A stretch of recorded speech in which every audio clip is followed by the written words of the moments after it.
पंढरपूरचा दलितांचा मंदिर प्रवेशाचा सत्याग्रह जो आहे तो एकूण महाराष्ट्राच्या आणि भारताच्या सामाजिक सांस्कृतिक इतिहासातला एक अत्यंत महत्वाचा टप्पा आहे. पंढरपुरावर ज्याची सत्ता त्याची महाराष्ट्रावर सत्ता असायची. साने गुरुजींनी असं म्हटलेलं आहे की पंढरपूर ही महाराष्ट्राची कळ आहे. कळ म्हणजे बटन. इथं जर कळ दाबली तर त्याचा प्रकाश महाराष्ट्रभर पडतो. तुमचं फार काही कळत नाही, पण मला एवढं कळतं की ज्या मंदिरामध्ये दलितांना प्रवेश नाही त्या मंदिरात मी जाणार नाही, म्हणून 1946 पासून तुकडोजी महाराज त्या मंदिरामध्ये जाणं त्यांनी सोडून दिलं. की जर पंढरपूरचं विठ्ठल मंदिर खुलं झालं नाही आणि साने गुरुजींच्या जीवाला काही बरं वाईट झालं तर एकाही बडव्याचं घर पंढरपुरात ठेवणार नाही. पण देवाधर्मावर श्रद्धा असण्याला पुरोगामी विचारांचा विरोध असू शकत नाही. श्रद्धेच्या नावाने शोषण करण्याला विरोध आहे. 132वे पुष्प मी गुंफतोय. खरं तर एवढा मोठा आकडा आम्ही कधीच कुठल्याच व्याख्यानमालेत आणि सप्त्याच्या कीर्तनात पण येत नाही. कारण जास्तीत जास्त 9 दिवसाची व्याख्यानमाला, 9 दिवसाचा सप्ताह असतो, त्याच्या पलीकडं काही नसतं. 132वे पुष्प असं म्हणण्याची वेळ हे एक व्याख्यानमालेनं मला दिली, त्याच्याबद्दल सगळ्यांचे आभार मानतो. आजचा माझा विषय आहे समतेचा संघर्ष आणि साने गुरुजी. साने गुरुजी हे महाराष्ट्राला लाभलेलं फार मोठं वैभव आहे. मी साधारण 8वीला होतो तेव्हा साने गुरुजींवर आचार्य आत्र्यांनी लिहिलेलं मृत्यूचे चुंबन घेणारा महाकवी नावाचा जो लेख संग्रह आहे तो मी वाचलेला होता. तेव्हा फार काही समजत नव्हतं, पण त्याच्यामध्ये आचार्य आत्र्यांनी पंढरपूरच्या दलितांच्या मंदिर प्रवेशाच्या सत्याग्रहाच्या वेळेला जे भाषण केलेलं होतं ते भाषण त्याच्यामध्ये दिलेलं होतं, ते फार आवडलं होतं. आणि दुसरं, साने गुरुजींच्या मृत्यूच्या संदर्भानं आणि साने गुरुजींच्या वेगवेगळ्या पैलूंच्या वरती त्यांनी फार आत्मीयतेनं, तळमळीनं आणि त्यांच्या खास आत्रे शैलीमध्ये लिहिलेलं असल्यामुळं साने गुरुजींच्या व्यक्तिमत्वाचं एक आकर्षण आणि त्याचा प्रभाव लहानपणापासून माझ्यावरती होता. विशेषतः संतांच्या विचाराला आणि आचरणालाही सुसंगत असं जवळचं व्यक्तिमत्व म्हणून मी साने गुरुजींच्याकडे पाहत होतो. त्यात नंतरच्या काळात जेव्हा साने गुरुजी समजून घ्यायला लागलो तेव्हा सेनापती बापट यांनी असं म्हटलेलं होतं की साने गुरुजी हे ज्ञानेश्वर माऊलींचा अवतार आहेत. अवतार या अर्थाने की ज्ञानेश्वर माऊलींच्या प्रमाणे विचार आणि आचरण असणारी व्यक्ती म्हणजे साने गुरुजी आहेत. आणि कर्मवीर भाऊराव पाटील असं म्हणाले होते की गाडगे बाबा हे आधुनिक तुकाराम आहेत. तेव्हा ज्ञानबा तुकाराम असं जे काय आपण म्हणतो ते जर म्हणायचं असेल तर आत्ताच्या काळामध्ये साने गुरुजी आणि गाडगे बाबा आहेत. आणि आज गाडगे बाबांचा योगायोगाने स्मृती दिन आहे आणि मी साने गुरुजींच्या विषयावर बोलतोय, त्याच्यामुळे या आधुनिक ज्ञानबा तुकारामाची सेवा करण्याची संधी इथे मिळते असं वाटतंय. तर साने गुरुजी हे संतांच्या अधिक जवळ जाणारं व्यक्तिमत्व होतं. साहित्याच्या पातळीवर साने गुरुजींचं कोणतंही पुस्तक घ्या ते साने गुरुजींचं आहे हे ओळखता येतं. किंबहुना त्यांनी अनुवादित केलेली पुस्तकं जरी आपण वाचली तर हे साने गुरुजींनी अनुवादित केलेली आहेत हे आपल्याला लगेच लक्षात येतं.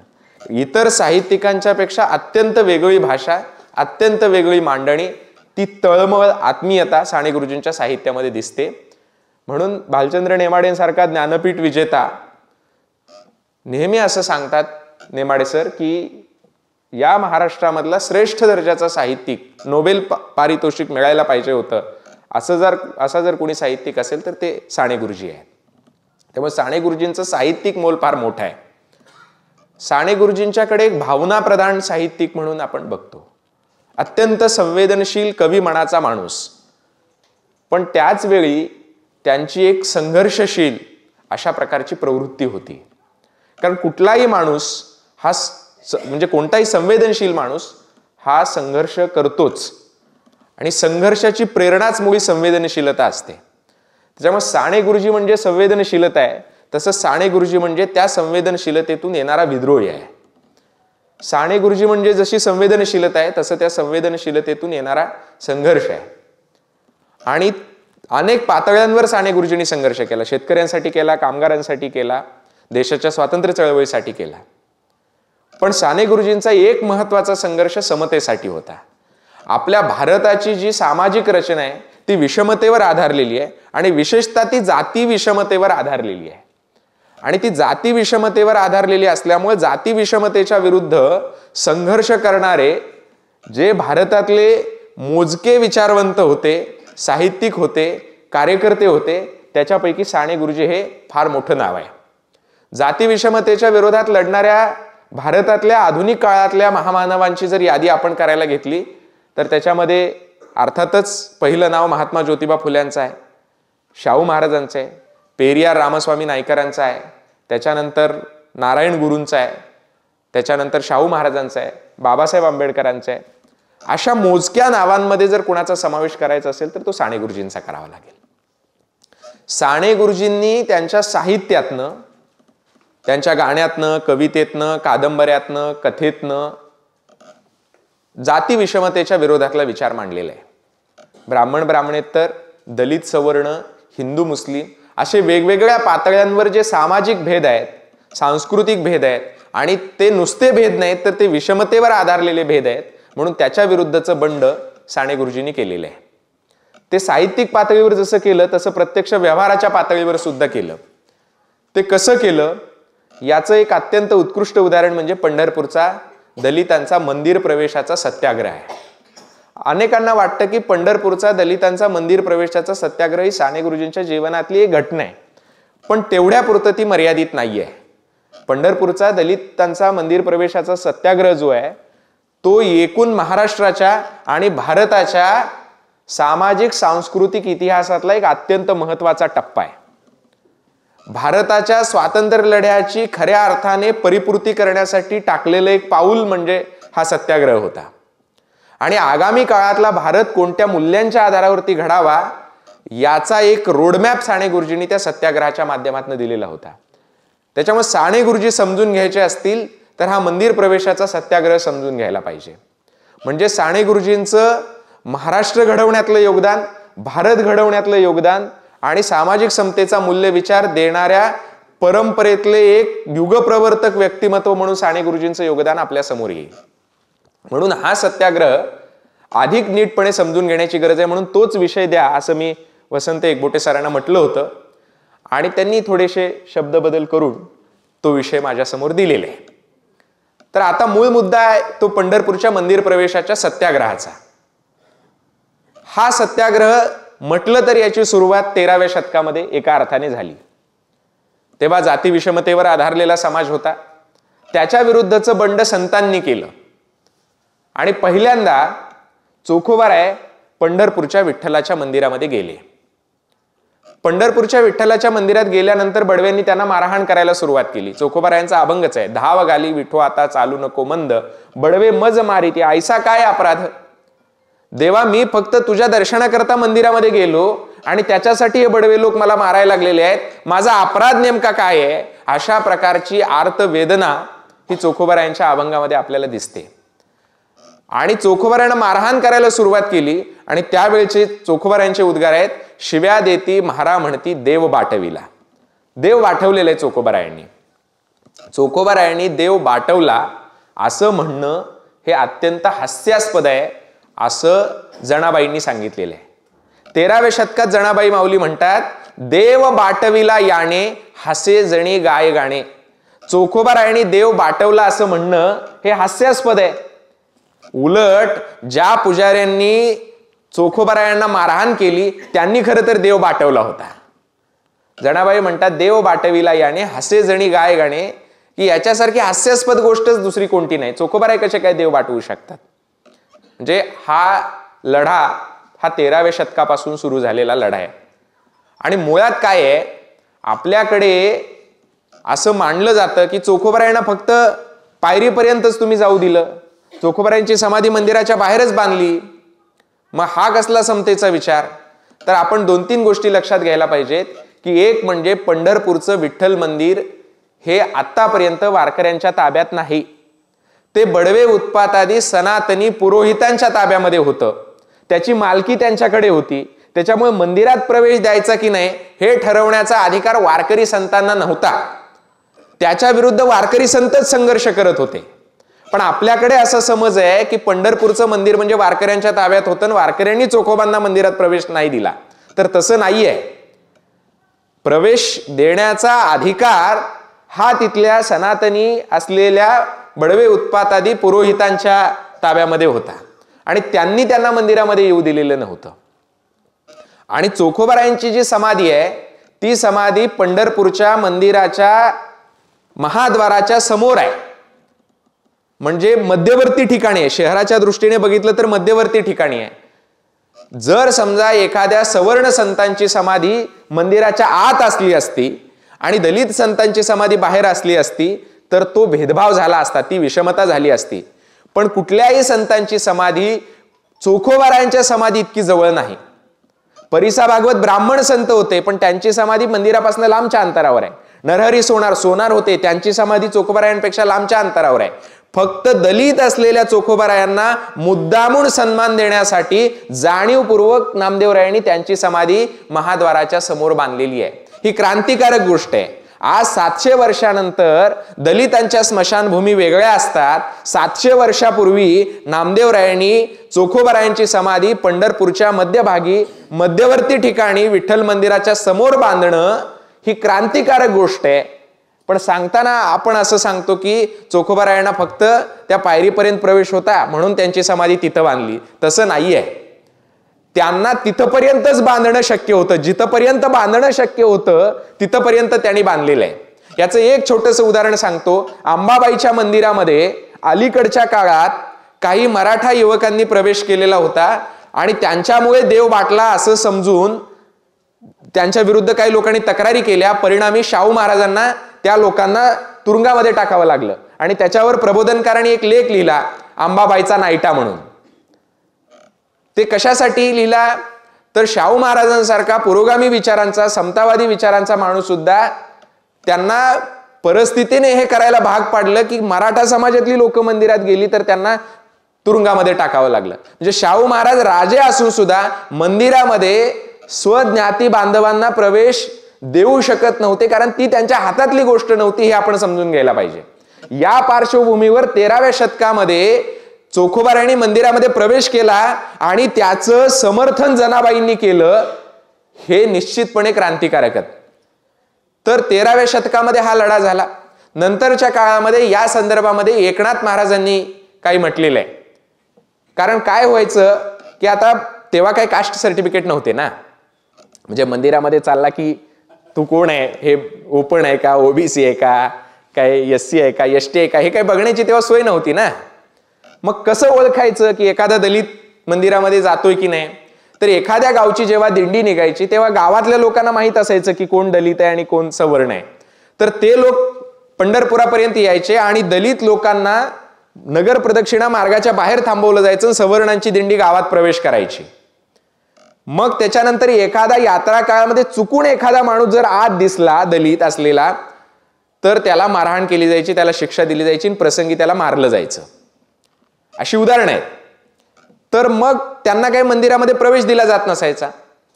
पण चुकून एखाद्या गावामध्ये जर सवर्ण वारकरीच नसतील समजा आणि डोळा चुकून एखादा दलित वारकरी जर यात्रा काळामध्ये मंदिरात गेला तर असा प्रश्न सगळ्यांच्या समोर होता ना. त्याच्यावरचा उपाय म्हणून यात्रा काळाच्या नंतर एखादा दलित आपलं मंदिर बाटवू शकतो, आपला देव बाटवू शकतो हे गृहीत धरून त्या मंदिरामध्ये यात्रा काळानंतर एक प्रक्षाळ पूजा केली जायची.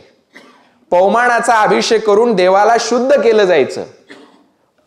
एकनाथ महाराजांनी या प्रथेच्या विरुद्ध एक अभंग लिहिलेला आहे. एकनाथ महाराज म्हणतात, निच्या चेनी स्पर्शे देवो विटाळला, पानीय प्रक्षाळोनी सोहळा केला. दलिताच्या हातून देव बाटतो, बाटलेला देव पाणी प्रक्षाळून सोहळा केला जातो. म्हणजे हे काय झालं की देवापेक्षा पाणी श्रेष्ठ झालं. म्हणून एकनाथ महाराज म्हणतात, देवा परीस जग सबळ केले. हे हास्यास्पद आहे. एकतर देव बाटतो म्हणणं हेच मुळात हास्यास्पद आहे, कारण देव कसा बाटेल ना. बाटलेल्यांना शुद्ध करणारा तो कसा काय बाटेल. बर जरी समजा शुद्ध होतो बाटतो असं मानलं तरी पाण्यापासून जर तो शुद्ध होत असेल पाणी प्रक्षाळून तर पाणी श्रेष्ठ झालं ना. देवा परीस जग सबळ केले एकनाथ महाराज म्हणतात. म्हणजे वारकरी संतांना या प्रकारचा विषमतावादी वर्तन व्यवहार मंजूर नव्हता. त्याच्या विरुद्ध जमेल तितकं लिहिणं, बोलणं आणि प्रत्यक्ष आचरण करणं, सत्याग्रह करणं हे काम वारकरी संतांनी केलेलं होतं. परंतु त्यांच्या हातात काही गोष्टी नसल्यामुळं आणि तिथला अधिकार नसल्यामुळं संतांना ते काम नीटपणाने पुढं नेता आलं नव्हतं, कारण मंदिरामध्ये थेट प्रवेश देण्याचा अधिकार त्यांच्या हातामध्ये नव्हता. म्हणून साने गुरुजींच्या पर्यंत दलितांना मंदिरामध्ये प्रवेश मिळालेला नव्हता. या मधल्या काळामध्ये एक जणांनी प्रयत्न केला, म्हणजे पंढरपूरचं वातावरण किती सनातनी होतं याची साक्ष पटवणारा हा प्रसंग आहे. एक वारा कोठारी नावाचे ब्राह्मणेतर चळवळीतले नेते होते जैन समाजाचे. ते मूळचे आमच्या सोलापूर जिल्ह्यातले, आणि ते एकदा पंढरपुरामध्ये आले आणि पंढरपुरामध्ये काही व्याख्यानं त्यांनी दिली. एक दलित वस्तीमध्ये त्यांचं व्याख्यान होतं. त्यावेळेला वारा कोठारी असं म्हणाले की प्रत्येकाला मंदिरामध्ये जाण्याचा अधिकार आहे, या अर्थाने दलितांना सुद्धा मंदिरामध्ये जाण्याचा अधिकार आहे, असं वारा कोठारेंनी नुसतं सांगितलं आणि आवाहन केलं की या प्रकारे दलितांनी मंदिरामध्ये प्रवेश मिळवण्यासाठी प्रयत्न केले पाहिजेत. केवळ एवढं वारा कोठारी मला वाटतं साधारण 1927 साली बोलले, 1918 साली बोलले. तर त्यावेळेला ते ज्यांच्या घरी उतरले होते त्यांच्या घराच्या भोवती सगळी सनातनी टोळी उभी राहिली आणि त्यांना दिवसभर शिव्या द्यायला चालू केल्या. शेवटी ठरलेली दुसऱ्या दिवशीची सगळी व्याख्यानं आणि नियोजित कार्यक्रम रद्द करून रात्री गुपचूप वारा कोठारीना त्यांचा मुक्काम पुण्याला हलवायला लागला. त्याच्यामुळे नाकील सर तुम्ही जरा सावध राहा, कारण तुमच्या घरी मी उतरलोय. तर ते रात्री गुपचूप निघून वारा कोठारीना जायला लागलं. हे 1918 सालच्या मे महिन्यामध्ये घडलेलं आहे. नुसतं दलितांनी विठ्ठलाच्या मंदिरामध्ये प्रवेश करायला पाहिजे अशा प्रकारचा विचार बोलून दाखवला तर त्यांना रात्री गुपचूप निघून जावं लागलं होतं. याच्यावरून तुम्हाला पंढरपुरातल्या सनातनी वातावरणाची साक्ष मिळेल. 1937 साली सरकारनं, तत्कालीन इंग्रज सरकारच्या काळामध्ये त्या सरकारनं असा कायदा केला की सगळी जी काही सार्वजनिक पाणवठ्याची ठिकाणं आहेत, जे विहिरी असतील, तलाव असतील, हे हौद असतील, हे सगळे दलितांसाठी खुले केले जातील. आता तो कायदा झाल्यानंतर पंढरपुरामध्ये एक सार्वजनिक हौद आहे. त्या हौदावरती पाटी लावली की हा हौद दलितांसाठी खुला झालेला आहे. आता प्रत्यक्ष जरी या प्रकारे सरकारनं कायदा केला तरी सुद्धा या सार्वजनिक पाणवठ्यावर प्रवेश मिळणार नव्हताच, पण नुसती पाटी लावली. ते पंढरपुरातल्या काही सनातनी लोकांनी पाहिलं. ती सनातनी लोक तिथं आली आणि त्या पाट्यांवर डांबर फासलं, ते कोणाला दिसू नये म्हणून, आणि डांबर फासून त्या पाट्या सगळ्या खाली पाडल्या. तेवढ्यात पोलीस आले. पोलीस आल्यावर मात्र ह्यांचं काय बळ चालत नव्हतं, कारण हे घाबरटच असतात. हे तिथून पळून गेले आणि दुसऱ्या ठिकाणी जाऊन तिथल्या पाट्यांना डांबर फासायचं होतं, पण तिथं पोलीस असल्यामुळं यांना काही ते करता आलं नाही. ते पळून गेले आणि त्याच्यावर सत्यशोधक असलेल्या मुकुंदराव पाटलांनी एक लेख लिहिला होता. लेखाचं शीर्षक होतं सनातन्यांचा डांबरटपणा. डांबर फासलं म्हणून डांबरटपणा. तर असे डांबरटपणा करणारे लोक, सनातनी लोक पंढरपुरामध्ये मोठ्या संख्येनं होते आणि हे डांबरटपणाच करत होते. हे पंढरपुरातलं सगळं वातावरण हे 1937 सालचं, 1918 सालचं मी सांगतोय. अत्यंत सनातनी वातावरण बनलेलं होतं. म्हणजे ज्या पंढरपूरमध्ये तुकोबारायाने असं म्हटलं की 18 पगड याती सकळ ही वैष्णव, नाही दुजा भाव पंढरीशी, किंवा पंढरीच्या लोका नाही अभिमान, पाया पडती जन एकमेका, असं तुकाराम महाराजांनी म्हटलेलं आहे. त्याच पंढरपुरामध्ये हा विचार कधीपासून रुजला असावा. इतिहासाचे दाखले असं सांगतात की साधारण पेशवे काळापासून फार मोठ्या प्रमाणामध्ये या ठिकाणी वैदिकीकरण व्हायला सुरुवात झाली. बाबा पाध्ये वगैरे ही मंडळी तिथं आली आणि त्यांनी या प्रकारच्या वैदिक पूजा पद्धती आणि सगळा वैदिक विषमतावादी वर्तन व्यवहार तिथे चालू केला. त्यामुळे पंढरपूर ही संतांची नगरी पंतांच्या नगरीमध्ये रूपांतरित झालेली होती. आणि या पंढरपूरमध्ये सातत्यानं अशा प्रकारचं सनातनी वातावरण हे वाढत वाढत वाढत गेलेलं होतं आणि समतेच्या केंद्राचं रूपांतर विषमतेच्या केंद्रामध्ये झालं होतं. म्हणून वारा कोठारीने पंढरपूर सारखं तीर्थक्षेत्र म्हणजे सनातन्यांचा आगरच असं लिहिलेलं आहे. तर अशा प्रकारचं सगळं पंढरपुरातलं वातावरण होतं. आणि हे पंढरपुरात का घडवलं जात होतं? कारण पंढरपूर हे समतेचं केंद्र होतं, महाराष्ट्राचं सांस्कृतिक केंद्र होतं. पंढरपुरावर ज्याची सत्ता त्याची महाराष्ट्रावर सत्ता असायची. साने गुरुजींनी असं म्हटलेलं आहे की पंढरपूर ही महाराष्ट्राची कळ आहे. कळ म्हणजे बटन. इथं जर कळ दाबली तर त्याचा प्रकाश महाराष्ट्रभर पडतो. म्हणजे पंढरपुरामध्ये जे घडतं ते महाराष्ट्रभर घडतं. पंढरपूर म्हणजे भौतिक शहर नव्हे, पंढरपूर हे सांस्कृतिक केंद्र या अर्थाने म्हटलेलं आहे. पंढरपुरात जे घडतं म्हणजे वारकरी संप्रदायात जे घडतं ते महाराष्ट्रभर घडत असतं आणि म्हणून हे पंढरपूर त्यांच्यासाठी महत्वाचं होतं. म्हणून सनातन्यांनी या पंढरपूरमध्ये जाणीवपूर्वक या प्रकारचा विचार पेरण्यासाठी सातत्यानं प्रयत्न केलेले होते.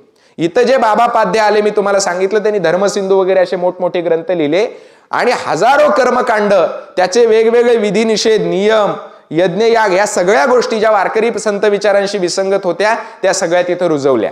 ते कर्मकांड असेल, गुरुबाजी असेल, जातीभेद असेल, पुरुषी मानसिकता असेल, बाटविटा, सोवळं ओवळं, ह्या सगळ्या गोष्टी पंढरपूरमध्ये रुजवलेल्या होत्या आणि त्या पंढरपूरमध्ये रुजल्या असल्यामुळे महाराष्ट्रभर रुजलेल्या होत्या. त्याला पंढरपूर पासूनच याची सुरुवात करावी लागेल. जिथं रोग झालाय, जिथं जखम झाले तिथंच दुरुस्ती करावी लागेल हे जाणून घेऊन तिथं सत्याग्रह करण्याचा विचार साने गुरुजींनी केला. अर्थात त्याची एक पार्श्वभूमी होती. तिथं मंदिरामध्ये दलितांना प्रवेश मिळावा याच्यासाठी प्रयत्न करणाऱ्या दोन महान व्यक्ती म्हणजे मी मगाशी जसं सांगितलं तसं ज्ञानबा तुकाराम, आधुनिक ज्ञानबा तुकाराम, म्हणजे एक गाडगे बाबा आणि दुसरे साने गुरुजी. गाडगे बाबांनी या प्रकारचा विचार बोलून दाखवला होता. तुकडोजी महाराजांना ते असं म्हणाले होते की दलितांना पंढरपूरच्या विठ्ठल मंदिरामध्ये प्रवेश मिळायला पाहिजे. तुकडोजी महाराज म्हटले मी तुमच्या मताशी सहमत आहे. सहमत आहे म्हटल्यावर गाडगे बाबा म्हटले काहीतरी प्रयत्न करा आणि मग तुकडोजी महाराजांनी जाहीर केलं की दलितांना मंदिरामध्ये प्रवेश मिळायला पाहिजे. लोकांनी तुकडोजी महाराजांना शिव्या द्यायला चालू केल्या, तुकडोजी महाराजांवर बहिष्कार टाकला आणि मग तेव्हापासून 1946 साली तुकडोजी महाराजांनी सांगितलं की मला तुमचं फार काही कळत नाही, पण मला एवढं कळतं की ज्या मंदिरामध्ये दलितांना प्रवेश नाही त्या मंदिरात मी जाणार नाही. म्हणून 1946 पासून तुकडोजी महाराज त्या मंदिरामध्ये जाणं त्यांनी सोडून दिलं. त्याच्यानंतर एक थोडा काळ गेला आणि साने गुरुजींना असं वाटलं की आपण मंदिरामध्ये प्रवेश मिळवण्यासाठीचा सत्याग्रह करावा. म्हणून 1946च्या कार्तिक महिन्यामध्ये साने गुरुजी उपोषणाला बसले. जवळचे गाव होतं तिथं उपोषणाला बसले 1946 साली. पण सेनापती बापटांनी त्यांची समजूत घातली की तुम्ही अशा प्रकारचं उपोषण करू नका, तुम्ही जर उपोषण करणार असाल तर मीही उपोषण करणार आहे. आणि सेनापती बापटांचं वय बघता साने गुरुजींनी सांगितलं की ठीक आहे, तुमचं म्हणणं काय आहे. सेनापती बापटांनी त्यांना सांगितलं की 6 महिने महाराष्ट्रभर फिरा, प्रचार दौरा करा, अस्पृश्यतेच्या विरोधातली, जातीभेदाच्या विरोधातली भूमिका लोकांच्या पर्यंत न्या. हे स्वातंत्र्य समतेशिवाय अपुर आहे हे लोकांच्या समोर मांडा, लोकांचा प्रतिसाद घ्या, लोकमताचा कौल घ्या आणि मग मंदिर प्रवेशासाठी जर बडवे अनुकूल झाले नाहीत तर मग सत्याग्रह करा. साने गुरुजी म्हटले ठीक आहे आणि 6 महिने संपूर्ण महाराष्ट्रभर साने गुरुजींचे प्रचार दौरे सुरू झाले. कोकणापासून विदर्भापर्यंत, उत्तर महाराष्ट्रापासून आमच्या पश्चिम महाराष्ट्रापर्यंत सगळ्या महाराष्ट्रामध्ये साने गुरुजींच्या शेकडो सभा झाल्या आणि त्या सभांमधली साने गुरुजींची भाषणं ही लिहिली गेलेली आहेत. साने गुरुजींची भाषणं नावाने ती उपलब्ध आहेत. ती जर भाषणं आपण वाचली तर साने गुरुजींची या सत्याग्रहामागची व्यापक समतेची भूमिका आपल्या लक्षात येईल. साने गुरुजींनी आर्थिक समतेचा विचार मांडलेला आहे, सामाजिक समतेचा विचार मांडलेला आहे. साने गुरुजी सांगतात ही मंदिरं खुली करणं म्हणजे नुसती मंदिरं खुली करणं नाही, तुमचे अंतःकरण खुली करणं आहे.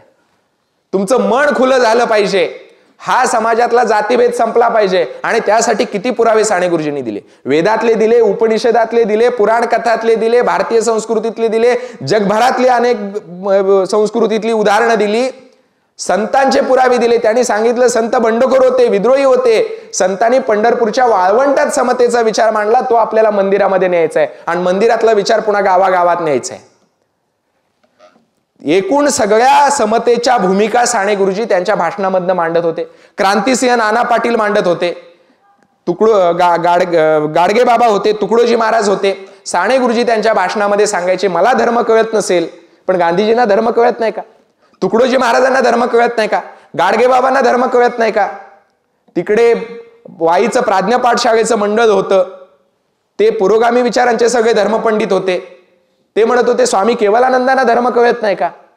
ही शंकराचार्य कुर्तकोटी आपल्या नाशिकमध्ये काही काळ वास्तव्य केलं, त्यांना धर्म कळत नाही का. हे सगळे सांगतात की अस्पृश्यता दूर करा, दलितांना मंदिरामध्ये प्रवेश द्या, पण त्यांचं तुम्ही ऐकत नाही. साने गुरुजींसारखा देवाधर्मावरती श्रद्धा असलेला माणूस सुद्धा जेव्हा समतेचा विचार मांडत होता तेव्हा सनातनी त्यांच्या विरोधात होते.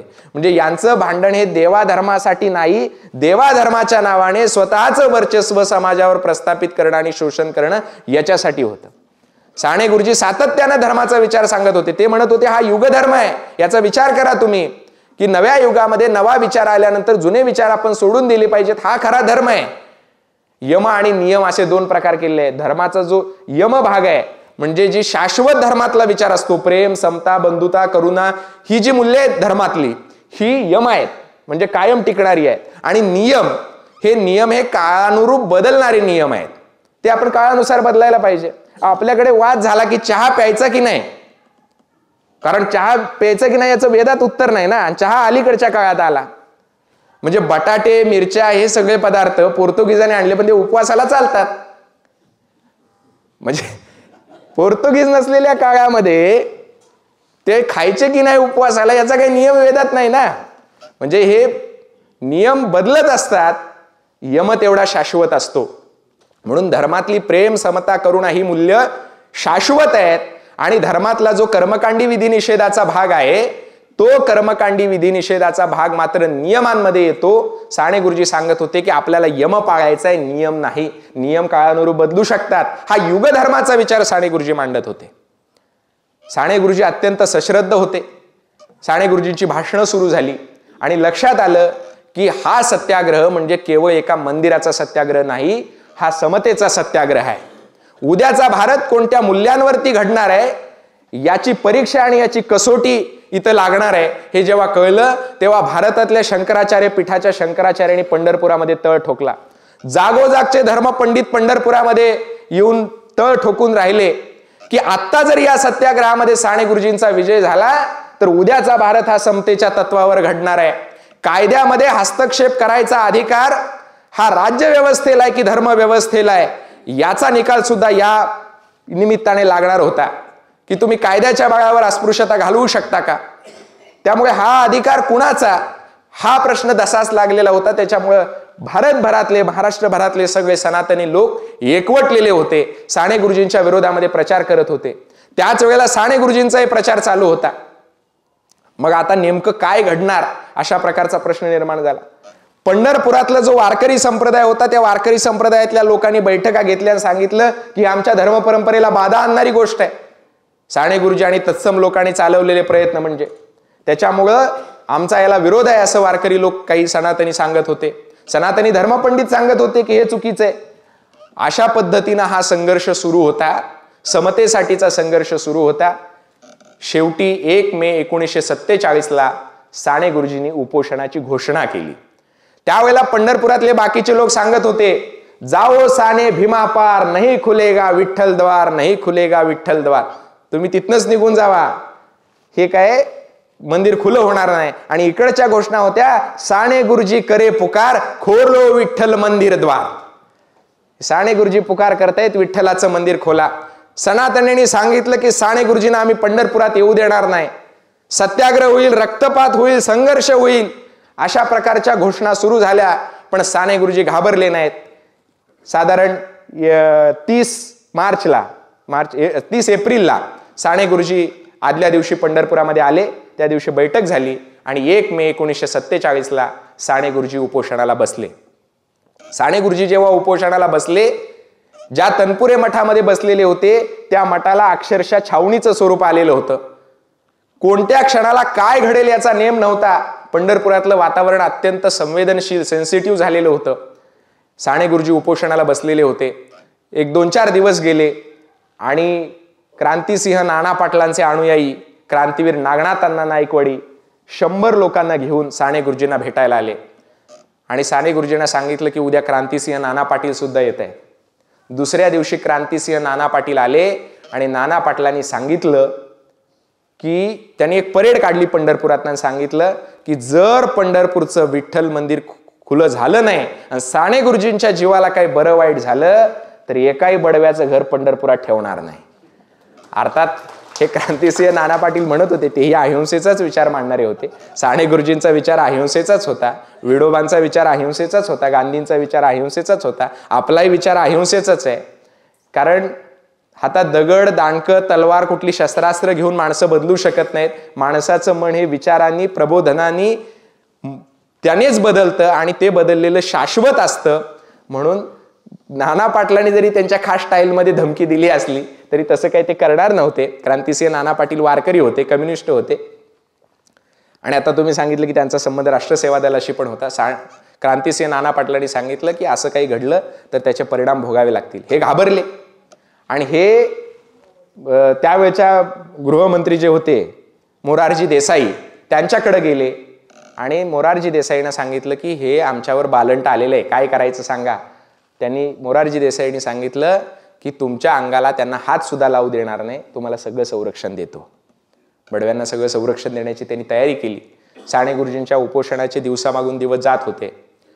आता त्यातल्या टेक्निकल काही गोष्टी मी तुम्हाला सांगतो. टेक्निकल गोष्टी अशा होत्या की 1937 साली मंदिर प्रवेशाचा कायदा झाला होता. पण तो कायदा असा होता की जर मंदिराच्या ट्रस्टींपैकी निम्म्यापेक्षा अधिक ट्रस्टींनी सहमती दाखवली तर दलितांना मंदिरामध्ये प्रवेश द्यायला हरकत नाही, अशा प्रकारचा कायदा होता. आणि पंढरपुरामध्ये बडव्यांची 100 घरं होती, म्हणजे 100 पैकी 51 बडव्यांची सहमती लागणार होती. आता साने गुरुजींच्या जीवाला जर काय बरं वाईट झालं तर हे बडवे लोक जे आहेत यांचं काही खरं नव्हतं ना. तर आता काय करायचं. बडवे दोन्ही बाजूनी संकटात सापडले. साने गुरुजींच्या उपोषणाला पाठिंबा द्यावा तर सनातनी लोक म्हणायचे तुमचं काही आम्ही खरं ठेवणार नाही. आणि इकडून यांचा दबाव, ते म्हणायचे हे बडवे नाहीत, हे धर्म बुडवे आहेत, असं इकडचे लोक म्हणायचे की आता साने गुरुजींना अधिकार देतील मंदिर प्रवेशाचा खुलं करण्याचा आणि दलितांचा मंदिर प्रवेश होईल म्हणून.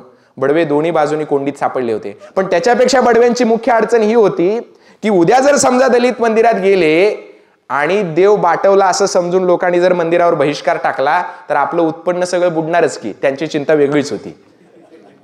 तर तेही चिंताग्रस्त झाले होते, काय करावं कळत नव्हतं. दोन्ही बाजूनी संकटात, हे उत्पन्नाचं तिसरं संकट, काय करावं कळत नव्हतं.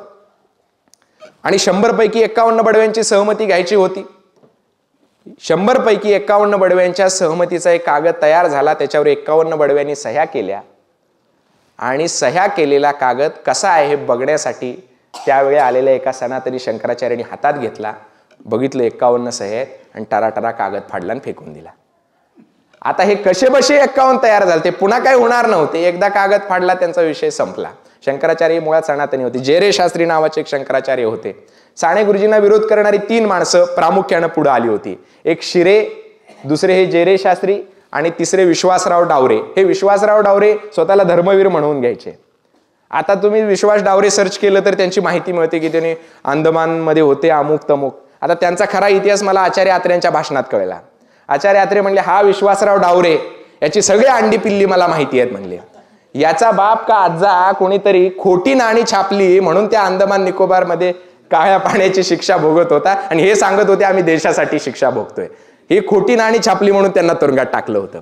हा विश्वासराव डावरे, शिरे आणि हे श्रीपाद जेरे शास्त्री.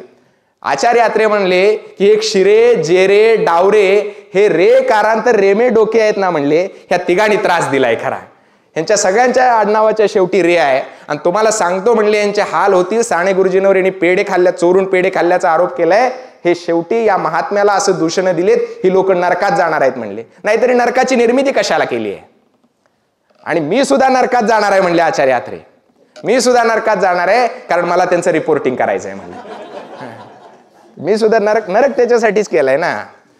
स्वर्ग वेगळा, स्वर्गामध्ये जाण्यासाठी भगवंताचं नाव घ्यावं लागतं, आंबेडकरांचं नाव घेऊन चालत नाही. तर स्वर्गामध्ये गेल्यावर काय असते, काय झाडी, काय हाटील, काय डोंगर. आमच्या सांगोल्याचे आमदार होते म्हणलं सांगायला पाहिजे ना. तर असं स्वर्गामध्ये, हे नरकामध्ये जाणार आहेत म्हणले. नाही तर नरकाची निर्मितीच कशाला झाली असती. मी तुम्हाला सांगतो आचार्य आत्रे म्हणायचे की हे साने गुरुजींसारख्या लोकांवर आरोप करतायत, त्यांना लाज वाटायला पाहिजे.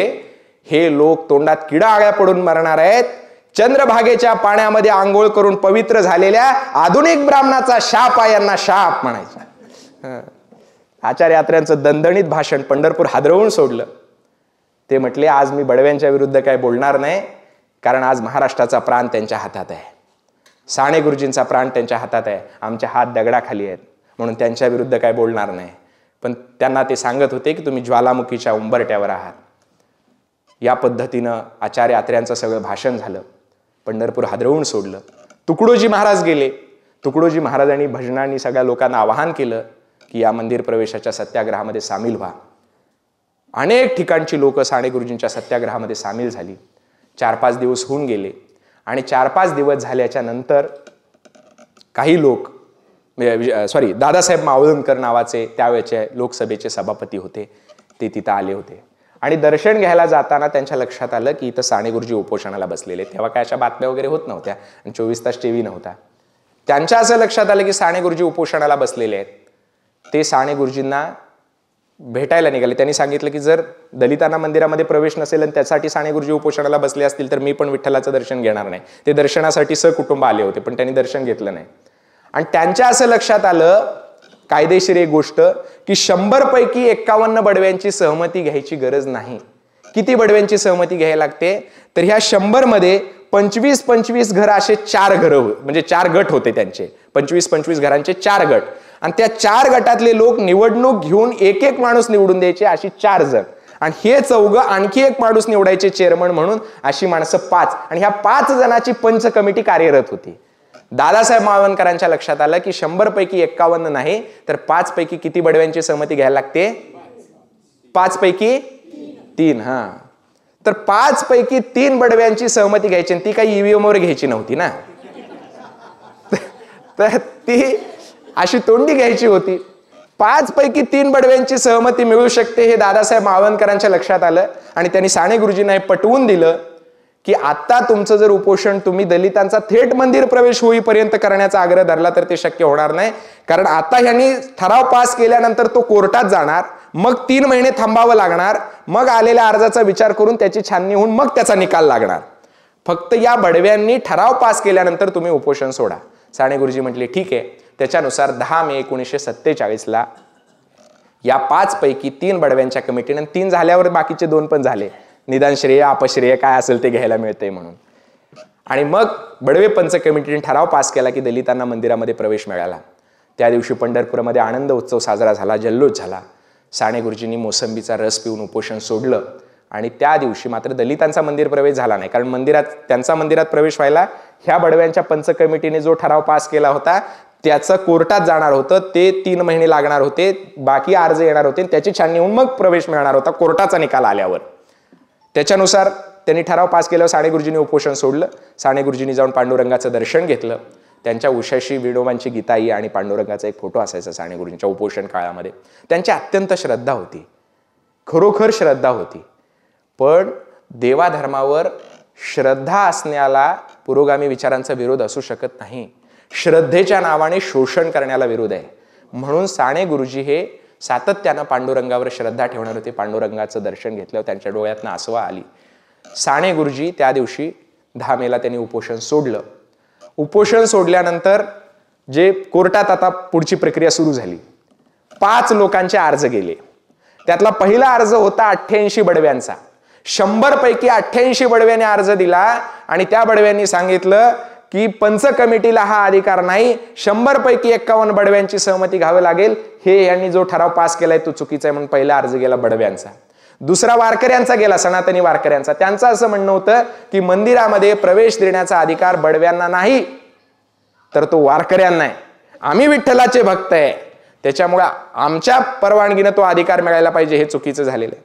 तिसरा अर्ज गेला सनातनी धर्मपंडितांचा. त्यांचं असं म्हणणं होतं की हा अधिकार वारकऱ्यांना पण नाही, बडव्यांना पण नाही, हा अधिकार आम्हाला आहे कारण आम्ही पंडित आहोत, धर्म आम्हाला कळतो. त्यांचा एक अर्ज गेला. असे 5 अर्ज गेले. 5 अर्जावर सुनावणी सुरू झाली आणि लक्षात आलं सनातनी लोकांच्या की आता हे जरी असं असलं तरी प्रत्यक्षामध्ये मात्र निकाल हा दलितांच्या बाजूने लागू शकतो, मंदिर प्रवेशाच्या बाजूने लागू शकतो आणि आपला धर्म कधीही संकटात येऊ शकतो. तर आता हा धर्म वाचवायचा तर काय करायचं? म्हणून हे जे सगळे सनातनी धर्मपंडित होते त्याचे पुढारी होते भगवान शास्त्री धारुरकर. हे पण फार मोठे मजेशीर होते. हे म्हणे अस्पृश्यतेचं समर्थन करणारे सगळे शास्त्री पंडित घेऊन गांधीजींच्या सोबत वाद करायला गेले होते. कारण गांधीजींच्या सोबत वाईच्या प्राज्ञापाठ शाळेचं जे मंडळ होतं त्यांचं असं म्हणणं होतं की वेदामध्ये अस्पृश्यता नाही आणि वेदामध्ये अस्पृश्यता आहे हे पटवून देण्यासाठी हे मंडळ गेलं होतं. त्याचे पुढारी हे भगवान शास्त्री धारुरकर. दिल्ली, कलकत्ता, मद्रास, नाशिकचे पण तुमच्या होते ना. नाशिक पण तशी सनातन्यांचीच नगरी.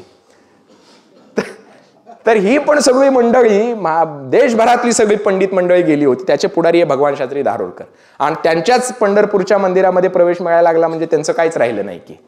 म्हणून ते विरोधात होते. गोपाळ शास्त्री गोरे होते, वरखेडकर शास्त्री होते. वरखेडकर शास्त्रींनी एक पुस्तक पण लिहिलं होतं याच्यावर, दलितांचा मंदिर प्रवेश कसा धर्मशास्त्राच्या विरुद्ध आहे, कारणागम वगैरे धर्मशास्त्राच्या आधार देऊन त्यांनी एक पुस्तक लिहिलं होतं.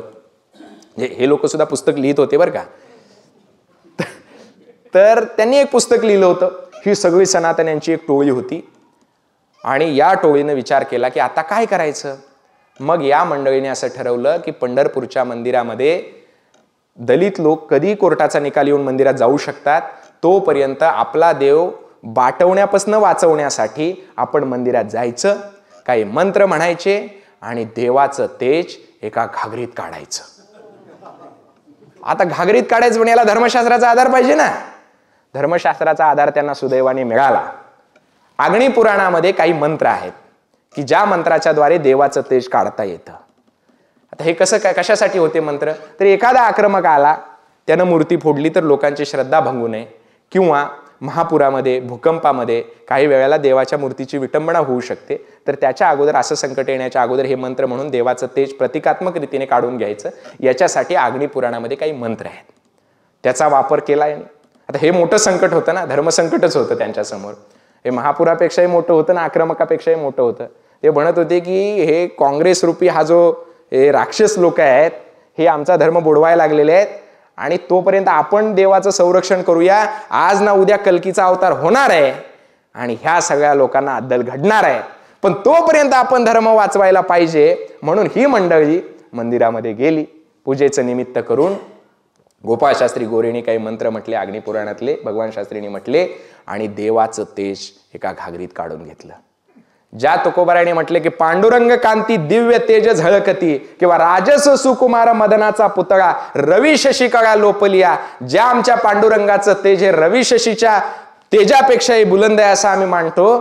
ते तेज पांडुरंग कांती दिव्य तेज झळकती, दिव्य तेजानं जो पांडुरंग आमचा झळकतो, त्या पांडुरंगाचं तेज हे सनातनी शास्त्री पंडित काय काढणार होते, पण त्यांनी दावा तसा केला. अग्निपुराणातले मंत्र म्हणून त्या घागरीमध्ये देवाचं तेज काढलं. देवाचं तेज काढलेली घागर म्हणजे घागर विठोबा आश्विन वद्य तृतीयेला 1947 साली या नव्या देवाचा अवतार झाला. आणि ही घागर अवतार झाला म्हणलं तुम्ही शांतपणे ऐकायला लागलाय. अवतार म्हणजे काय हो, यांनी केलेले उपद्व्याप सगळे. ती घागर त्यांनी घेतली, भगवान शास्त्रींच्या घरी ठेवली, आणि मग हे युद्ध सुरूच होतं. अचानक एके दिवशी 30 ऑक्टोबर 1947 कोर्टाचा निकाल बळव्यांच्या पंच कमिटीच्या बाजूने लागला आणि दलितांना मंदिरात प्रवेश मिळाला. त्या दिवशी पंढरपूरमध्ये जल्लोष झाला, औषधं उडवली, घरोघरी आनंद होऊन पेढे मिठाई वाटली. साने गुरुजींना तार करून कळवलं की दलितांना मंदिरात प्रवेश मिळालेला आहे. गांधीजींना तार करून कळवलं की दलितांना मंदिरामध्ये प्रवेश मिळालेला आहे. कोर्टाचा निकाल आपल्या बाजूने लागलेला आहे. महाराष्ट्रभर आनंद झाला, दलित वारकऱ्यांमध्ये आनंद झाला. त्या दिवशी काही दलित वारकऱ्यांनी मंदिरामध्ये जाण्याचा प्रयत्न केला. थोडाफार बाचाबाची संघर्ष झाला, पण त्या दिवशी दलित लोक मंदिरात गेले. पण अर्थात सनातन्यांनी मात्र हे मानलं नाही. सनातन्यांचं म्हणणं होतं की हिम्मत असेल तर असं चोरून मारून जाण्यापेक्षा हजारो लोक येऊन मोर्चाने तुम्ही मंदिरात जाऊन दाखवा, तवा खरा आमचा देव बाटलाय असं आम्ही मानू. त्यांचं ते आव्हान अर्थातच वारकऱ्यांनी स्वीकारलं. आणि काही दलित वारकरी, बुवासाहेब गवळी दलित समाजातले वारकरी होते, त्यांच्या नेतृत्वाखाली 4-5 हजार वारकरी, दलित वारकरी मंदिर प्रवेश करण्यासाठी 5 नोव्हेंबरला पंढरपूरच्या मंदिराच्या दिशेने निघाले. यांना अडवण्यासाठी म्हणून हे लोक पण निघाले. हे म्हटले की यांना मंदिरात प्रवेश करू देणार नाही, मुडदे पडतील, रक्तपात होईल, रक्ताच्या नद्या वाहतील, मांसाचा चिखल होईल, पण आम्ही यांना मंदिरात जाऊ देणार नाही. अर्थात यांच्या घोषणा हवेतच विरल्या. 4-5 सनातन्यांची टोळी मंदिरापर्यंत दाखल झाली आणि हा हजारांचा मोर्चा तो मंदिराच्या जवळ आला. ते उरलेले 4-5 होते, ते पण 2-3 गळाटले, तेही निघून गेले. उरले फक्त 2च शूरवीर. एक होते भगवान शास्त्री धारोरकर आणि दुसरे होते गोपाळ शास्त्री गोरे. 2 जण, एक मंदिरात नामदेव पायरीच्या जवळ उभा होता आणि एक मंदिराच्या 16 खांबी जवळ उभा होता. हा 4-5 हजाराचा मोर्चा आला, त्यांचं काही संघर्ष झाला. हे एकाला त्याने काय पाडलं, थोडं गेले निघून, त्याला ढकलून देऊन. हे थोडे पडले, जखमा झाल्या शरीराला असं सांगतात. आता ते खऱ्याचा आणि त्यांचा संबंध नसल्यामुळं ते काय मला काय पटलं नाही, पण ठीक आहे, त्यांचं मानू आपण. ती जखम पण दाखवत होती, ही जखम त्यावेळेला झालेली आहे असेलही. तर तो आत गेले. आत गेल्यावर ते गोपाळशास्त्री गोरे अजून कोणतरी होते, त्या दुसऱ्याच्या कानात सांगितलं, हे कायद्याचं काम लय अवघड असते, पडू नका या फंदात. ते बी गेलं पळून. एक हुरलं, त्याच्या संग भांडण केली आणि थोडं वाचावाची झाली. हे लोक मंदिरात गेले. लोकांच्या डोळ्यातनं आसवं व्हायला लागली. गेली अनेक वर्ष या दर्शनापासून हे लोक वंचित राहिले होते. पंढरपूरच्या पांडुरंगावर एवढी श्रद्धा होती की हे दलित वारकरी, साने गुरुजी सांगतात, 15,000 दलित वारकरी वारीच्या वेळेला यायचे. म्हणजे 1,00,000 लाखाची यात्रा भरायची, तेव्हा 15,000 दलित वारकरी असायचे. साने गुरुजी सांगतात, त्यांच्या मुलाची नावं गीता, भागवत, तुळशी, एकादशी अशी नावं आहेत. तुळशी, एकादशी. तुमची नावं काय? लीला, चंपू, आता चिंट्या पिंट्या काय आला. तर साने गुरुजी सांगतात, एवढी श्रद्धा, एवढी निष्ठा. त्यांना घरात आसरा मिळायचा नाही. पडत्या पावसात थांबायची, थंडीत थांबायची, 15-15 दिवस चालत यायची. एवढी निष्ठा वारकरी संप्रदायावर विठ्ठलावर ठेवली, पण त्यांना विठ्ठलाचं दर्शन आजपर्यंत मिळालं नव्हतं. ज्या दिवशी त्यांना विठ्ठलाचं दर्शन मिळालं त्यावेळेला त्यांचा आनंद गगनात मावत नव्हता. अनेक लोक असं आश्चर्यचकित होऊन विचारायचे, खरंच आम्हाला मंदिरात प्रवेश मिळालाय? त्यांचा विश्वास बसत नव्हता. हा आनंद, ही प्रतिष्ठा, ही समतेची वागणूक हजारो वर्षात कधी मिळाली नव्हती. ती साने गुरुजींच्यामुळे मिळाली, समतेच्या संघर्षामुळे मिळाली, असं वाटून ते मंदिरात गेले. आत्ता मात्र देव खरा बाटला हे भगवान शास्त्री दारोरकरांनी घोषित केलं. आणि मग त्यांनी सांगितलं की आतापासनं पंढरपूरच्या विठ्ठल मंदिरामध्ये कुणीही प्रवेश करायचा नाही, कारण तिथला देव आता बाटलेला आहे आणि खरा देव माझ्या घागरीत आहे. म्हणून त्यांचा घागर विठोबा, त्याचं दर्शन घ्यायला, त्याची पूजा करायला लोक यायला लागले. पंढरपुरातल्या बहुतेक सनातनी वारकरी मुखंडांनी बहिष्कार टाकला, पण वारकरी मात्र टाकला नाही. सगळे वारकरी मंदिरात जायला लागले. यांचा अंदाज असा होता की कुणीच जाणार नाही, पण सगळे वारकरी जायला लागले. आणि मग एक एक करून हळूहळू पुन्हा महाराज लोक पण जायला लागले. शेवटी काही 4-5 लोकच उरले होते. त्याच्यातले पण काही गेले, काही मेले तसेच, काहींनी शेवटपर्यंत दर्शन घेतलं नाही.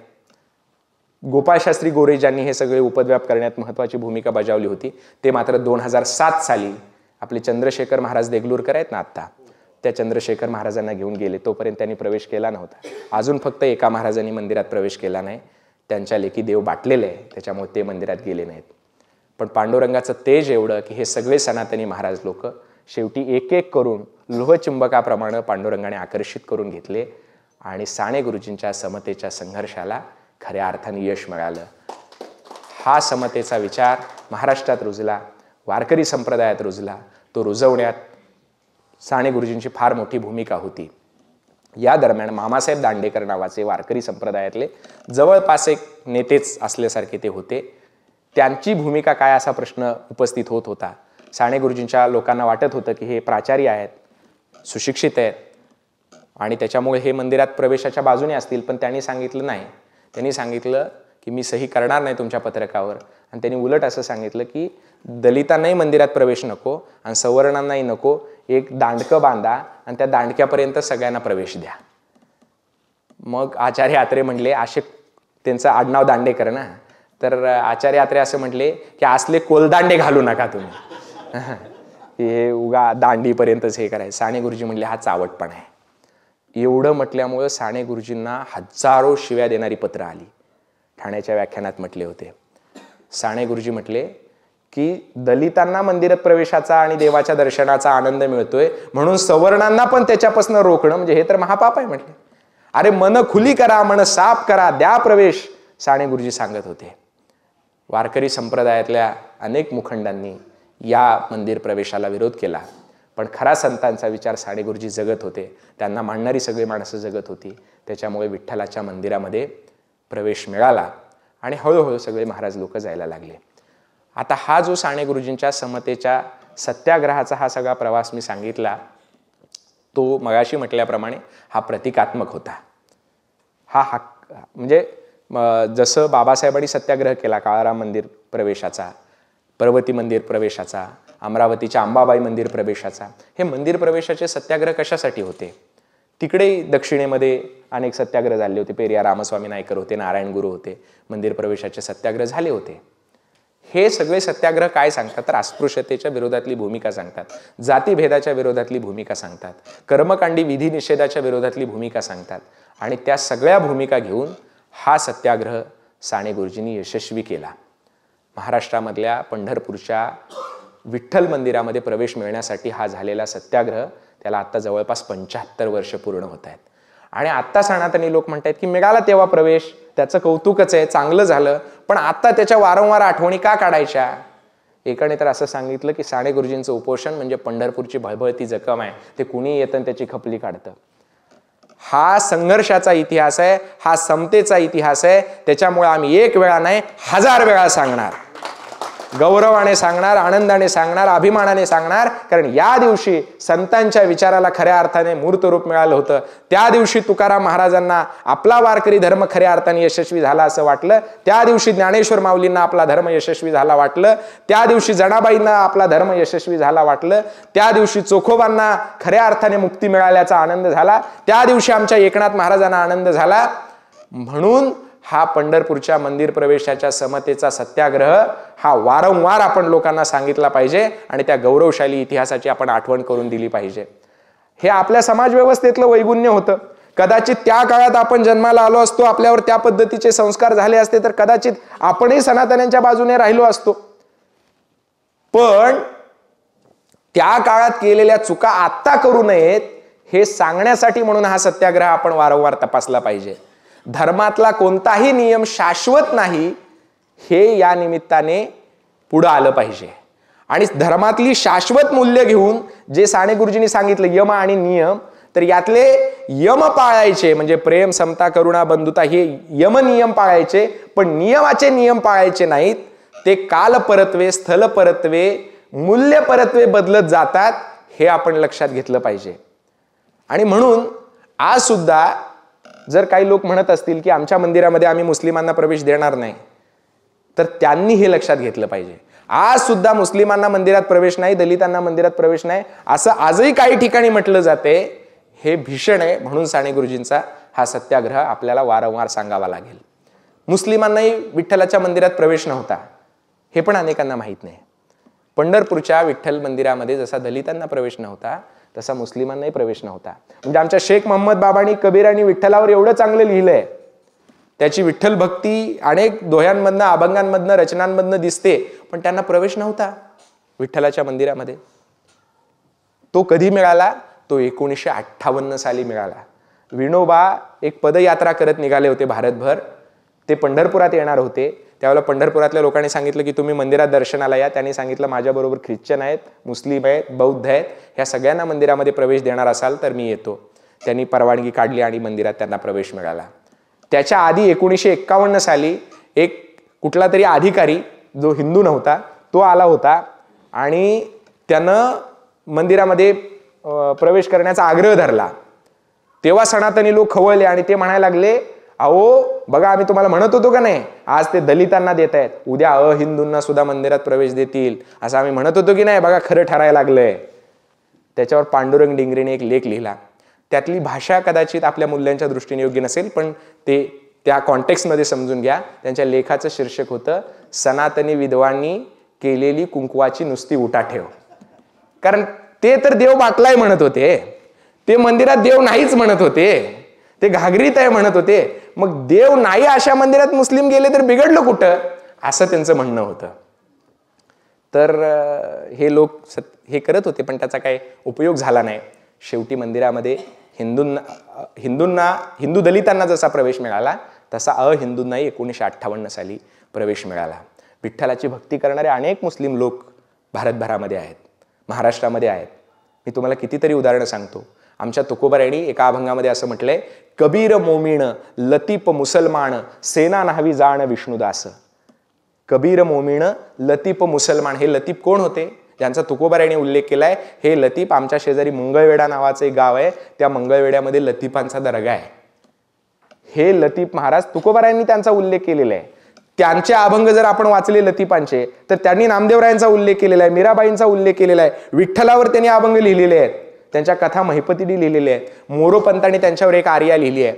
ख्यात तुकाराम स्तुत साधू सभा प्राणवल्लभा लतिपा स्मरत्याशी असो जाती भलतिबा. त्याची कुठली जाती असू द्या त्यांना स्मरण करा. का स्मरण करा? कारण तुकोबारायांनी त्यांचं स्मरण केलेलं आहे. ख्यात तुकाराम स्तुत.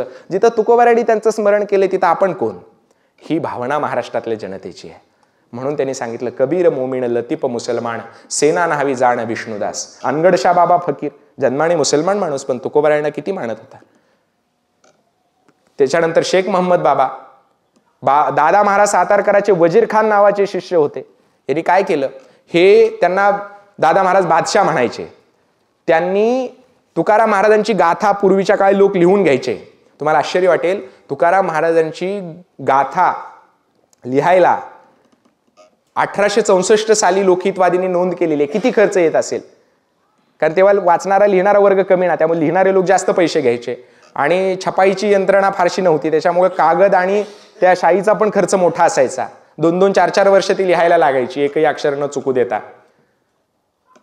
तर 1864 साली लोकहितवादीने नोंद केलेली आहे तुकाराम महाराजांची गाथा लिहायला त्या काळी 2-2 हजार रुपये खर्च झालेला आम्ही पाहिलाय असं लोकहितवादीने नोंदवले. 1864 साली 2,000 रुपये. 100 वर्षापूर्वी सोनं कितीला असेल? आज कितीला आहे? 78,500. तर लग्नामुळे माहिती आहे ना. तर कितीला आहे? 78,500ला आज आहे. दिवाळीच्या काळात 81,500ला गेलं होतं. 100 वर्षापूर्वी कितीला असेल?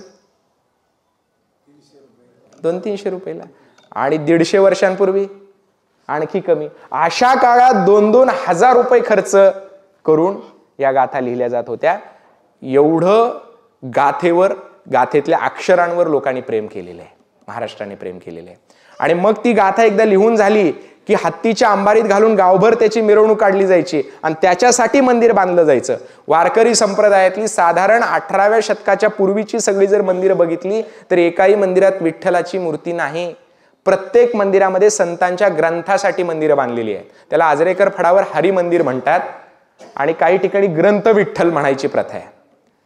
तर हे संतांच्या अक्षरांवर प्रेम. ती त्यावेळेची सार्वजनिक वाचनालयच होती ना गावागावात. अशी तुम्हाला शेकडो मंदिरं आढळतील की ज्याच्यामध्ये विठ्ठलाची मूर्ती नाही, कुठल्याही संताची मूर्ती नाही. ती फक्त संत ग्रंथांसाठी बांधलेली मंदिर आहे. मी तुम्हाला सांगत होतो हे जे वजीर खान नावाचे मुस्लिम शिष्य होते दादा महाराज सातारकरांचे. दादा महाराज सातारकर म्हणजे बाबा महाराज सातारकरांचे आजोबा. त्यांनी एक गाथा लिहून घ्यायची होती. तर एका मुस्लिम वारकऱ्याकडनं, मुस्लिम शिष्याकडनं त्यांनी गाथा लिहून घेतली. 3 इंच उंचीचं एक अक्षर आहे. एवढी भव्य गाथा, 3 इंच उंचीचं एक अक्षर. अशी ती वजीर खानाने लिहिलेली गाथा हत्तीच्या अंबारीत घालून दादा महाराजांनी त्याची मिरवणूक काढली आणि आजही सातारकरांच्या घरामध्ये ती पूजली जाते. एका मुस्लिमाने लिहिलेली गाथा पूजली जाते. हा महाराष्ट्र आहे. जंगली महाराज पुण्यातले, JM रोड माहिती आहे ना. हे जंगली महाराज कोण होते? जंगली महाराज जन्माने मुसलमान होते. आमच्या सोलापुरातल्या होनमुर्गी गावामध्ये त्यांचा जन्म झाला आणि वेगवेगळ्या धर्मसंप्रदायाचा त्यांचा अभ्यास होता. शेकडो धर्मग्रंथ त्यांनी अभ्यासले होते, वेगवेगळे ग्रंथ, आणि त्यांना अनेक भाषा अवगत होत्या, बहुभाषाविद होते. त्या जंगली महाराजांनी त्यांचं दुसरं एक तुम्हाला नातं सांगतो म्हणजे तुमच्या लक्षात येईल. महात्मा ज्योतिराव फुले, कृष्णराव भालेकर आणि जंगली महाराज हे तिघं एकत्र चर्चा करायचे. आता त्या जंगली महाराजांना 4 हात बीत दाखवून मोठा सिद्ध पुरुष असं काहीतरी केलंय त्यांनी. असतील 4 हात पण त्याचे काही आपल्याला देणं घेणं नाही. पण त्यांना मला वाटते की मेंदू 4-5 असावेत. म्हणजे 4-5 मेंदून इतकं ज्ञान त्यांच्याकडे होतं. हे जंगली महाराज तुकाराम महाराजांच्या विचाराने एवढे प्रभावित झाले की त्यांनी देहूमध्ये रस्त्याच्या दुतर्फा झाडं लावली, गोपाळपुऱ्यापर्यंत रस्ता बांधला, धर्मशाळा बांधली, पुंडलिकांचं मंदिर बांधलं. एक मुसलमान माणूस तुकाराम महाराजांवर एवढे प्रेम करत होते. त्यांच्या भजनी मंडळ होतं, त्याची भजनी मालिका आहे. त्या भजनामध्ये सगळी एकनाथ महाराजांची भजनं आहेत, तुकोबारायांची भजनं आहेत. मुसलमान माणूस पण पुरोगामी विचार मांडणारे सत्यशोधक एका अर्थाने ते होते. म्हणजे महात्मा फुले, कृष्णराव भालेकर आणि जंगली महाराज एकत्र बसून चर्चा करायचे जाती भेदावर. यातच त्यांचा अधिकार स्पष्ट व्हावा. हे जंगली महाराज मुसलमान असून वारकरी होते, तुकोबांना मानणारे होते. किती माणसं सांगता येतील. त्या सगळ्यांना मंदिरामध्ये प्रवेश नव्हता, विठ्ठलाच्या मंदिरात प्रवेश नव्हता. तो प्रवेश मिळवून देण्याचं काम विनोबांनी केलं. हे जसं पंढरपूरच्या मंदिरात होतं तसंच आळंदीतही होतं आणि देहूतही होतं. देहूतल्या मंदिरातही दलितांना प्रवेश नव्हता तुकाराम महाराजांच्या मंदिरात. आणि माऊलींच्या मंदिरातही नव्हता. म्हणजे ज्या माऊलींनी हयातभर उपेक्षा सहन केली, वाजवी हक्कांसाठी अख्खं आयुष्य घालवलं, त्या ज्ञानेश्वर माऊलींच्या मंदिरामध्ये दलितांना प्रवेश नव्हता. जेव्हा दलित मंदिर प्रवेशाचा कायदा झाला तेव्हा पुढच्या कार्तिक एकादशी वद्यवारीला त्या मंदिरामध्ये दलितांना प्रवेश मिळाला. त्याच्यासाठी संघर्ष झालेले. देहूच्या मंदिरामध्ये ज्या तुकाराम महाराजांनी आयुष्यभर समतेचा विचार मांडला, त्या तुकाराम महाराजांच्या पूर्वजांनी बांधलेल्या, तुकाराम महाराजांनी जीर्णोद्धार केलेल्या मंदिरामध्ये दलितांना प्रवेश नव्हता. तुकाराम महाराजांचे वंशज होते श्यामकांत मोरे, 2 वेळा आमदार झाले समाजवादी पक्षातनं. बाबा आढावांचे मला वाटतं इंदिरा आढाव या त्यांच्या भगिनी बहुतेक यांना दिल्या होत्या, किंवा त्यांचे हे दोघे मेहुणे आहेत, बाबा आढाव आणि श्यामकांत मोरे. ते दोघेही निवडणुकीत उभारले होते एकमेकांच्या विरुद्ध, बाबा आढाव आणि श्यामकांत मोरे. अर्थात दोघेही पडले, दुसरेच कोणतरी निवडून आले, मग बाबा पुढे संसदीय राजकारणात पडले नाहीत. तर हे श्यामकांत मोरे 2 वेळा आमदार झाले होते शिरूरचे. ते गांधीजींच्या अंत्ययात्रेला गेले होते. 30 जानेवारी 1948 जेव्हा गांधींची हत्या झाली, तोपर्यंत तिथं मंदिरात प्रवेश नव्हता दलितांना. तिथं गेल्यावर तिथल्या गांधीजींच्या याच्यावर ज्या गुलाबाच्या पाकळ्या उधळण्यात आल्या होत्या, त्या पाकळ्या घेऊन ते इकडे आले आणि गांधीजींच्या विचारांना खऱ्या अर्थाने श्रद्धांजली व्हायची म्हणून जयराम चव्हाण नावाच्या एका दलित तरुणाला, वारकऱ्याला त्याने देहूच्या मंदिरामध्ये नेलं. देहूच्या मंदिरामध्ये दलितांना प्रवेश मिळाला. म्हणजे संतांचा गौरव आपण करतो, पण संतांच्या विचारांशी विसंगत वागणारा समाज हे आपलाच असतो. हा दुट्टप्पीपणा कमी करून संतांचा विचार, आता त्याच्यात आणखी भर पडेल असं त्यावेळेला बाबूराव जोशी वगैरे मंडळी म्हणायची की संतांचा विचार सांगून विषमतेचा व्यवहार करणारे लोक आहेत, उद्या साने गुरुजींचं नाव सांगून विषमतेचा व्यवहार करणारे हेच लोक असतील. म्हणून संत काय किंवा समाज सुधारक काय, महामानव काय, ह्या सगळ्यांचा जो समतेचा विचार आहे, त्या विचारांचं वारंवार आपण स्मरण केलं पाहिजे. आणि साने गुरुजींचा हा जो काही समतेचा संघर्ष आहे, हा समतेचा संघर्ष आपण नीटपणे समजून घेतला पाहिजे. एक प्रतिकात्मक घटना मी सांगितली, कारण घटना ही मूर्त असते, मूल्य हे अमूर्त असतं. घटना मूर्त रूपात सांगितल्याशिवाय अमूर्त, सगुण निर्गुण असं जे आहे वारकरी संप्रदायात, तुम्हाला नुसतं गोड चव म्हटलं तर त्याचा आनंद मिळत नाही, जिलेबी म्हटलं की भारी वाटतंय. तसं हे समतेचं मूल्य हे अमूर्त आहे, पण त्याचा मूर्त रूपातला हा लढा आहे. म्हणून तो सगुण साकार करण्याचा यथामती यथाशक्ती प्रयत्न केला.